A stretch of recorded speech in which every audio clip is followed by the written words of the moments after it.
Good morning. In this video, I'm going to be showing you how to double pump your vasoactive medications. But what are these medications that we actually need to do double pumping on? We're talking about your noradrenaline, adrenaline, dobutamine, and milrinone. These medications have a very short half-life. We're talking about 1 to 2 minutes of half-life. So it's very important that there's a continuous flow of this medication to avoid sudden drop in their blood pressure. And before administering these medications, we have to think about our 5 rights in medication administration. It should be for the right patient, right medicine, right route, right dose, and right time. Things that you will be needing to prepare your noradrenaline infusion would be the following. You've got your ANTT tray with clinell wipes. It's a 2% chlorhexidine and 70% alcohol wipes. It's to clean the tray. You need to have your noradrenaline that's an 8 milligram strength, so it's a double strength noradrenaline. You'd need a 5% glucose, that's 100 mils, and it should be in date to make up 2 syringes.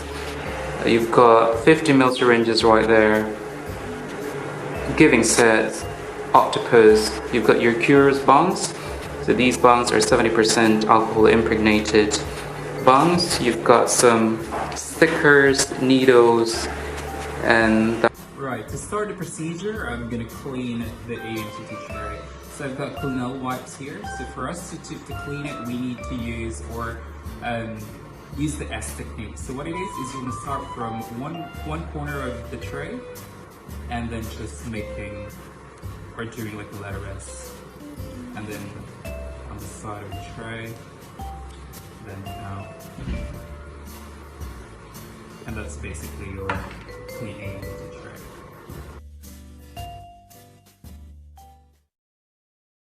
So I have now drawn up the noradrenaline into individual syringes. So each syringe would have 8 milligram of noradrenaline in 50 ml of dextrose saline. So I'm just going to bring this closer just so you can see.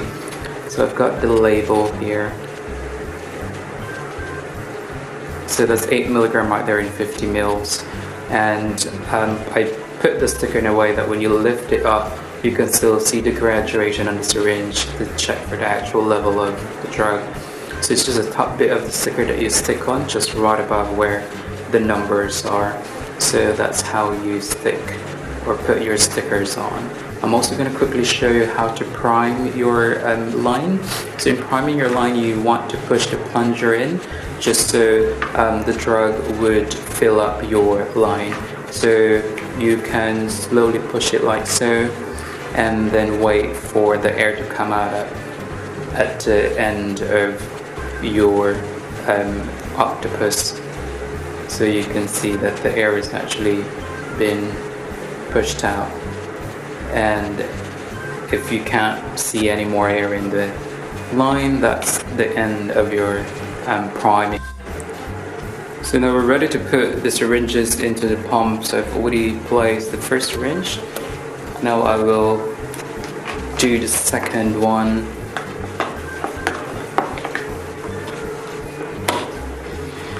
And then you put that. So we're gonna choose the BD plastic 50 ml. And we are going to use the drug library.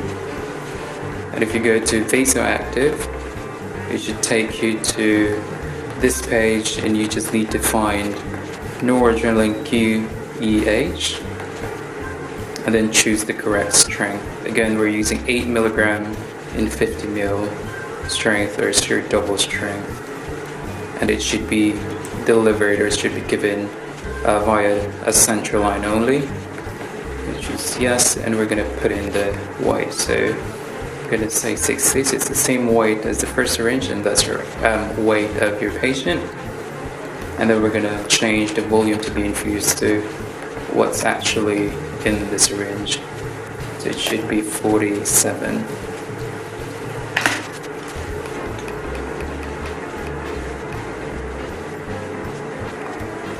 And also I want to highlight that you should connect both of your lines to one bionectar or one octopus and this should connect to one of the lumens of your central line. So just want to highlight that as well. So now that we've set it up, we're now ready to do or administer or give the medication to your patient. So you are going to start your double pumping when there's just 5 mils left in your current syringe, or there's 1 hour worth of infusion. Before you commence double pumping, you have to establish 3 things. First, establish a baseline systolic blood pressure. Second, make sure that both infusion lines are open. Third, that you have the correct medication strength that corresponds to what's programmed on the pump. So you want to make sure that you open and check the label of your second syringe that corresponds to what's programmed on the pump. You now have to activate your second syringe to commence double pumping. So press start button and you have to run it at the same rate as your current syringe. You have to keep an eye out on your systolic blood pressure, and you have to wait until you see a rise by 10 to 15 millimeters mercury before gradually reducing the rate of your current syringe. You have to continuously monitor the blood pressure of your patient and making sure that it does not drop.